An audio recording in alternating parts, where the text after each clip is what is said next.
All right, now we're going to ask you to move your attentions to the video screens. We're going to learn a little bit more about Carol and Bob now in this video.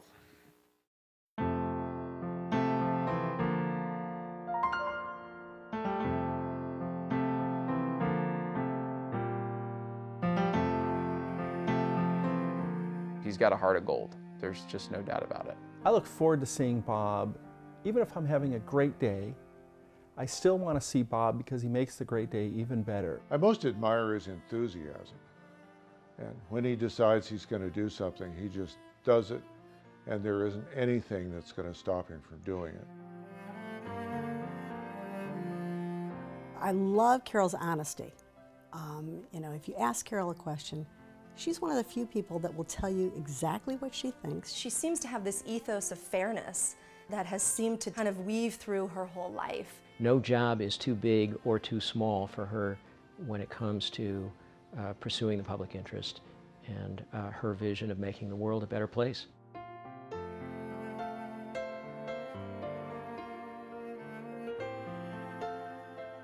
She and Bob both have said that they credit a lot of their strength and a lot of the way they approach things by skills that they learned from Girl Scouts and Boy Scouts. As a Girl Scout, I can just imagine how she was. I mean, she's still a Girl Scout in many ways. The leader must have loved her because she sets a goal and she makes it happen. So I'm sure her arm was covered with badges.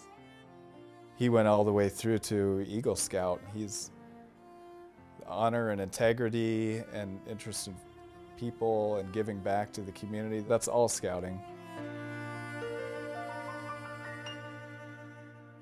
I really admire Carol's sense of curiosity. She's always interested in educating herself on a new issue, and she's kind of a perpetual student of the world.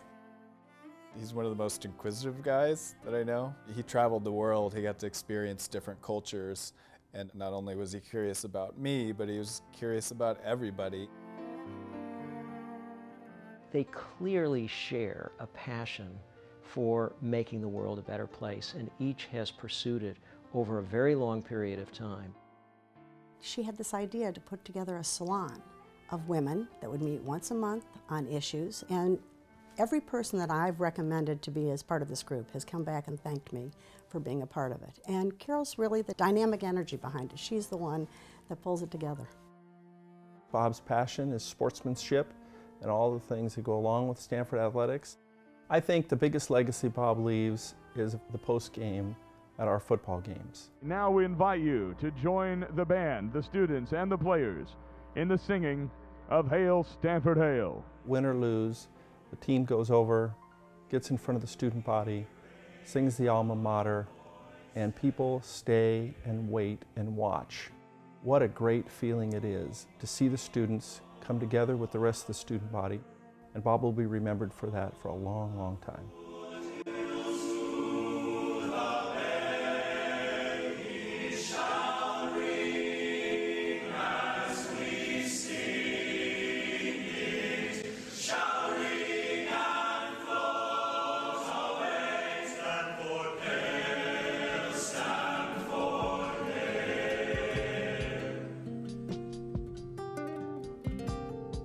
The first impression that one gets when they meet Bob and Carol is thinking about the Energizer Bunny. They are just wound up and ready to go. He makes me feel old. My grandpa always says kind of the years keep getting better with age, and I believe him. Watching the two of them is beautiful. They genuinely love each other, but they also genuinely respect each other. If I look into my future, I would just be so fortunate if I had half of the happiness and enjoyment that they have at this point. Well, I so admire Carol and her abilities. She gets along so well with people and does so much that she actually inspires me to work even harder to keep up with her. I couldn't do it or I couldn't enjoy it if I didn't have a partner who was totally supportive. I even marched in Washington. Yes, in a pro-choice march. Over 100,000 people and I had a big sign. I said, "Great-grandfather for choice." The only one in the whole parade. I've never had it so good. Carol and Bob, thank you so much for including me in your full, wide repertoire of friends. I consider your friendship a gift, and I cherish it. I'm so thrilled to be here, to be able to share this, and to be able to honor you both and your years of service to our community. Thank you both for all your accomplishments, for everything you have contributed to sportsmanship, to women, to the community, to just being who you are and inspiring all of us.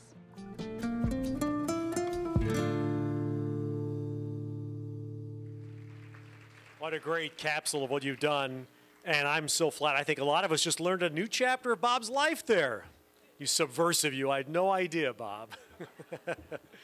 That's great. Very, very well done. We're not finished with video. Now for Carol, we ask you to look at the screens again. We have a video message from your brother, Buzz Mayer, in Tucson. Hi, folks, and thanks for recognizing my big sister Carol and her husband Bob as distinguished citizens by the Pacific Skyline Council Boy Scouts of America. I regret that I could not attend in person in 3 dimensions, so I guess I'll do my best in 2 dimensions on this flat screen. Carol loved her mother, Angela, but she idolized her dad, Al. Our father was a man who gave of himself to many organizations. Big Brothers, which, by the way, was founded in our hometown of Cincinnati, Ohio, the YMCA, Boy Scouts of America, junior swimming, just to name a few. He was a committed Republican, having served in the Ohio House and continued to be involved in politics and different political campaigns in hopes of making this country ever better. And to that end, he enlisted in the Navy the day after Pearl Harbor and served in the military until the end of the war, retiring as a lieutenant commander. A successful businessman and community leader, but most of all, Al loved the land and chose to build a house in the country so he could grow his own garden and be close to nature and his family, which he loved so much. Does that sound familiar? Giving oneself to the community, helping people learn how to help themselves, and enduring curiosity about politics and how to make this a better country, and best of all, harvesting her own fruits from her own garden and making special jams and jellies for many of her friends to enjoy. It is these achievements that I celebrate in my sister this evening. Honest, direct, but always with compassion and concern for her fellow citizen. Your dad would be proud of you tonight, Kelsey Ann. Her mother's name is Angela, which means angel, but unfortunately, those traits did not translate to her daughter, Carol, my mean big sister. Allow me to share a few of my recollections. Oh yes, my sister lounging on my father's Navy hammock in the backyard and enticing her little brother, that's me, to rock her back and forth. As I recall, for every 10 pushes, she awarded me with 1 lick from a raw Kool-Aid envelope. Not a very good start in helping your fellow man. So Carol, at great expense, here's your own lifetime personal supply of Kool-Aid, and you don't have to give a lick to your little brother. My congratulations to you, sister, and your ever-achieving husband, Bob, on achieving this wonderful award this evening. Enjoy your Kool-Aid, and perhaps you'll save a lick for your little brother. Thank you for that, Buzz from Tucson. Very fitting, given Bob's commitment to sportsmanship that you've heard about tonight, that we now welcome up for a few words of tribute the founder and the CEO of the Positive Coaching Alliance. Please welcome Jim Thompson.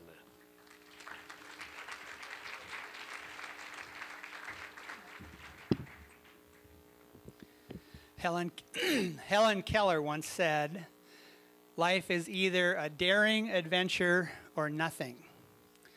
Is there a better phrase to describe Bob and Carol? My wife and I go to a church in downtown San Jose which has a tradition of every month one lay sermon. It was my turn a few months ago, and I decided I was going to give a sermon on the spirituality of aging. I ran across a quote: "The definition of hell is meeting the person you could have become." And isn't that the truth? When we're young, we have high aspirations, big goals. We're going to change the world. And then we stub our toes and we bloody our nose, and gradually or abruptly our horizons shrink. Carol and Bob are two people who have never stopped becoming the person they could be. About 13 years ago, I started Positive Coaching Alliance to change the culture of youth sports, to make sports a place where you could develop better athletes and better people. We developed a model for athletes we call the triple impact competitor. A triple impact competitor makes himself better, makes her teammates better, and makes the game better by the way he or she competes. When I think of Carol and Bob, I think of a triple impact citizen. The first level of a triple impact competitor, making yourself better, depends on having what we call a teachable spirit. To be a sponge, to be just hungry to learn and get better.